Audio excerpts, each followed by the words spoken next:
Hi friends, welcome to our channel. ఎలా ఉన్నారు? అందరూ బాగున్నారా? సో నేను కూడా చాలా బాగున్నానండి. కొంచెం సౌండ్ తక్కువ ఉండి ప్లీజ్ ఏమనుకోవద్దు, ఇయర్ ఫోన్స్ తోటి వినండి. ఇల్లంతా ఖాళీగా ఉంది కదా, సో దీనివల్ల ఏమవుతుందంటే నేను కొంచెం పెద్దగా మాట్లాడితే చాలా రీసౌండ్ వచ్చేస్తుంది. సో అంత రీసౌండ్ తోటి బాగోదు కదా అని చెప్పేసి కొంచెం చిన్నగా మాట్లాడుతున్నాను. ఈవెన్ నా ట్రైపాడ్ కూడా చెల్లి వాళ్ళ దగ్గర ఉండిపోవడం వల్ల నేను ఎక్కడ పెట్టడానికి లేక మాట్లాడితేనే ఆయాసం వస్తుంది.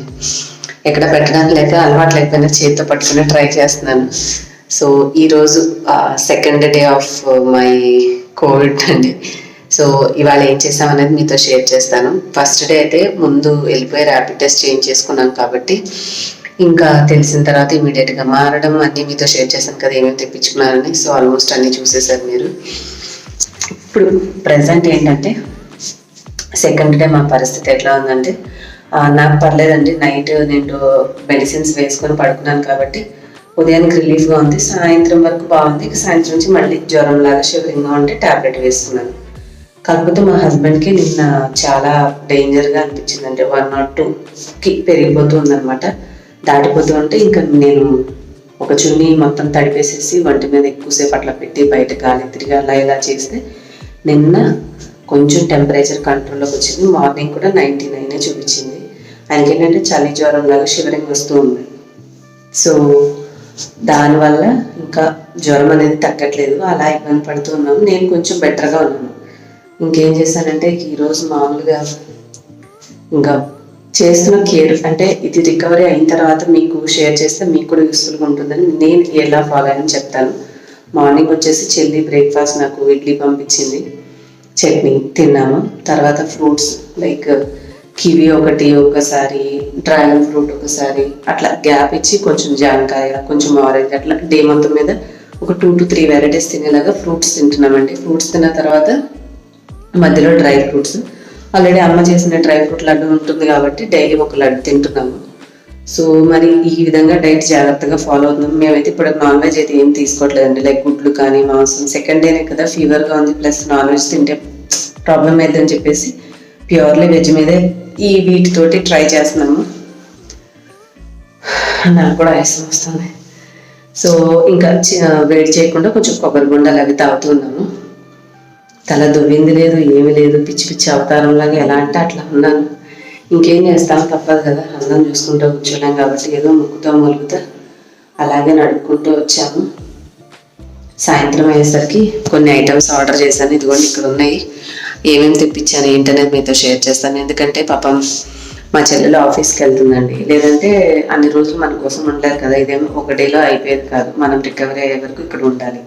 మరి రికవరీ అయ్యే వరకు అంటే టైం టు టైం కొంచెం ఖాళీగానే ఉంటున్నాం కదా, మనం ఏమో అంత శ్రమపడే వర్క్ చేయనప్పుడు కొంచెం నిదానంగా వంట చేసుకోవడం తప్పే ఉందని కొన్ని తెప్పించుకున్నాను. అవి ఏంటనేది వాటి బ్లాగ్లో మీతో షేర్ చేస్తాను. యూజువల్గా అవన్నీ మన ఇంట్లో ఉన్నవే, కానీ ఇక్కడికి వచ్చాక తర్వాత అందరివి వాటిని మనం వాడడానికి కుదరదు కాబట్టి తప్పకే ఖర్చు పెట్టాల్సి వచ్చింది. వాటిని కూడా కొనుక్కొచ్చాను, క్లీన్ చేసి ఇక్కడ పెట్టుకున్నాను.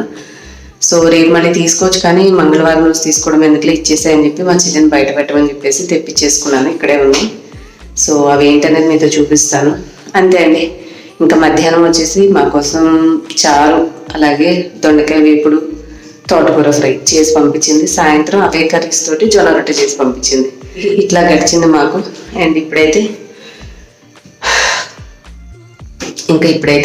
నేను తీసుకున్న ఐటమ్స్ ఏంటనే మీకు చూపించిన తర్వాత చిన్నగా వాటిని యూస్ చేస్తాను. మళ్ళీ రేపు వాడడం ఎందుకు, కొంచెం అట్లా ఆన్ చేసి ఉపయోగించిన తర్వాత రెగ్యులర్గా వాడేసుకున్నట్టుగా లెక్కలోకి వచ్చేస్తుంది కదా, సో ఆ పని చేస్తాను. కొంచెం వేడి నీళ్ళు కాచేస్తాను.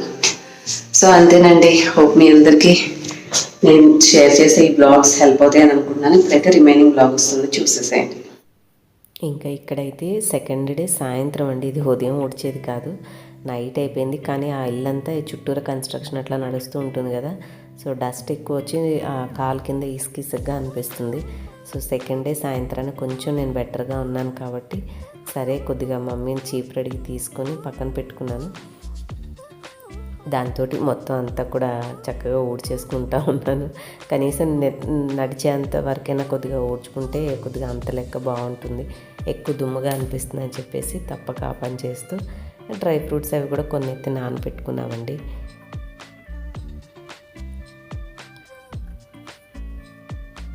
మొత్తానికైతే ఇల్లు క్లీనింగ్ అయిపోయింది.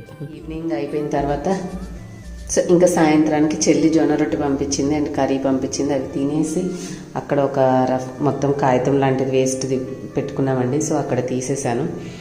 అండ్ ఇంకా ఇదైతే మమ్మీని అడిగి జ్యూసర్ తెప్పించుకున్నాను. సో ఇక్కడ ఉంది. అండ్ ఇవి కూడా ఇంతకుముందు తెప్పించిన సెట్టే. ఏమైనా కర్రీ అట్లా చేసుకోవాలంటే వేడివేడిగా చేసుకోవచ్చు. ఖాళీగా ఉండి ఏం చేస్తాము, ఏం పని తోచట్లేదు.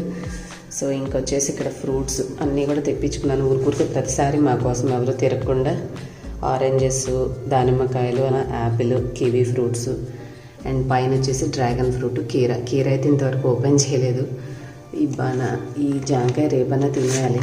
అబ్బో డ్యామేజ్ అయిపోయినట్టుంది, దీని సంగతి పక్కన పెట్టేద్దాం. అండ్ ఇంకా వచ్చేసి డ్రై ఫ్రూట్స్ అన్నీ బాక్సులు లేవు కదా, ఇట్లాగే అరేంజ్ చేసి పెట్టేశాను. తాగడానికి కొన్ని ఓఆర్ఎస్ ప్యాకెట్స్ తెచ్చాడు రామారావు. అండ్ ఇంత పెద్ద పీస్ పంపించారు. సగం తిన్నాం, సగం ఉంది. ఇదేమో పపాయ తినబుద్ధి కాక అట్లాగే ఉంచేసాము. అండ్ మమ్మీ చేసిన డ్రై ఫ్రూట్ లడ్డూస్ ఇక్కడే పెట్టుకున్నాను. అండ్ కొన్ని బౌల్స్ పంపించింది ఏదైనా వండింది పెట్టుకోవడానికి మా చెల్లి. అండ్ ఇంకొక 2 కొబ్బరికాయలు ఉన్నాయి. అండ్ వేడి నీళ్ళ కోసం వాళ్ళు పాపం కష్టపడి అన్ని రకాల స్టీల్ బాటిల్స్ మా కోసం పంపిస్తున్నారని, ఇట్లా కాదులే ప్రాబ్లం అని చెప్పి ఆలోచించి ఆల్రెడీ అందరి దగ్గర సరిపడా కెటిల్ ఉంది. ఇంకొక కెటిల్ తీసుకొని ఇప్పుడే వాష్ చేశాను, తుడవాలి. రేపు మంగళవారం, యాక్చువల్గా సోమవారం రోజు ఇవన్నీ కూడా 17వ తారీఖున డెలివరీ అయ్యాయి. మళ్ళీ మంగళవారం తీసుకోవడం ఎందుకులే అని చెల్లిని ఇప్పుడు నైట్ తీసుకుని తెమ్మని చెప్పి వాష్ చేసేసుకున్నాను. మంగళవారం తీసుకోవడం ఎందుకులే, అదొక సెంటిమెంట్ కదా. అండ్ ఒక బుజ్జి కుక్కర్ కూడా తీసుకున్నాను. భలే నచ్చేసింది నాకైతే. చూడండి ఎంత బాగుందో. బటర్ఫ్లై కంపెనీది 2 లీటర్స్ ఉంది. సో ఇదొకటి తీసుకున్నాను విత్ ఇండక్షన్ బేస్, ఎందుకంటే ఇండక్షన్ మీద వాడాలి కాబట్టి నేను ఇండక్షన్ బేస్ ఉన్నటువంటి చిన్న స్టీల్ కుక్కర్ కూడా తీసుకున్నాను. అండ్ ఒక సాస్ ప్యాన్ కూడా తీసుకున్నానండి, పాలు అవి సపరేట్గా మేము కాచుకోవడానికి. సో ఈ 2 అండ్ ఇవన్నీ యూస్ చేయడానికి ఒక ఇండక్షన్ స్టవ్ కావాలి కదా. సో ఇప్పుడు ఇది ఓపెన్ చేసి చూపిస్తాను. ఈ పోర్షన్కి మాకు పెద్ద ప్లగ్స్ ఇక్కడ పెట్టించిందండి మమ్మీ. సో ఇక్కడ ఉంది కదా, అందుకనే నేను ఈ మిక్సర్ అయినా ఇదైనా ఇక్కడ వాడచ్చులే అని చెప్పి ఇక్కడ పెట్టేశాను.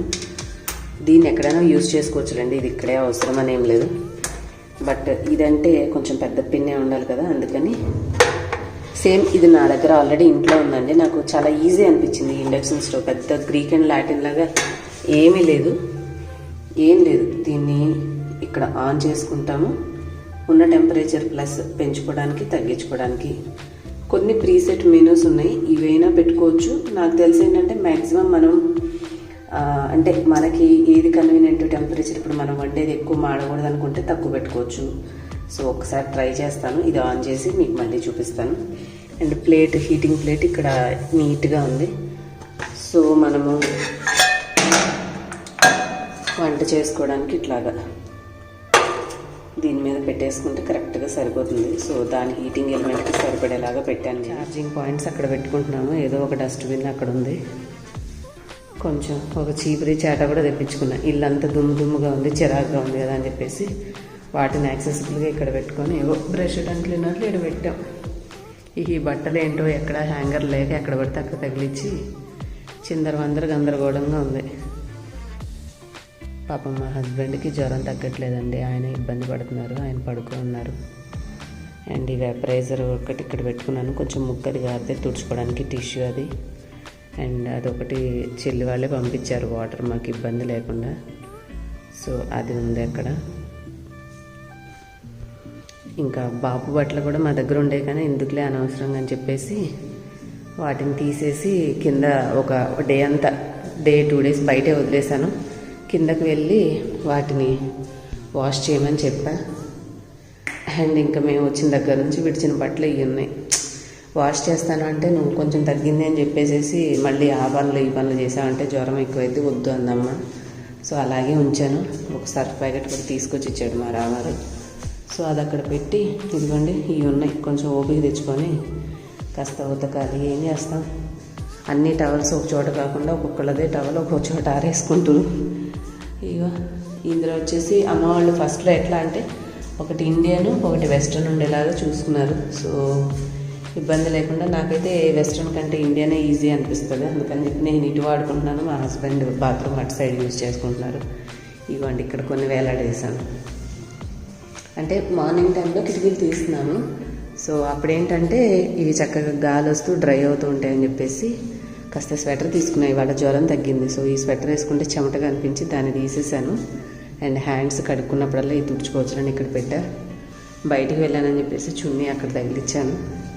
అండ్ మా హస్బెండ్ టవల్ వచ్చేసి ఇక్కడ వేసుకున్నారు. ఇల్లంతా ఖాళీ, ఎక్కడ దొరికితే అక్కడ ఆరేయడం వాడుకోవడం, ఇట్లా ఉంది మా పరిస్థితి. సో అంతేనండి ఇవాళ వీడియో. హోప్ మీ అందరికీ నచ్చిందని అనుకుంటున్నాను. సో నా హానెస్ట్గా మా యొక్క ప్రాబ్లమ్స్ మేము ఎట్లా ఓవర్కమ్ అయ్యేది మీతో షేర్ చేస్తే మీరు కూడా ధైర్యంగా ఉంటారు, మీకు కూడా యూస్ఫుల్ అనిపిస్తుంది అని చెప్పేసి చెప్పాను ఇవాళ వీడియో. నచ్చితే లైక్ చేయండి, షేర్ చేయండి. నెక్స్ట్ వీడియోలో మళ్ళీ కలుస్తాను. Bye bye. Thanks for watching.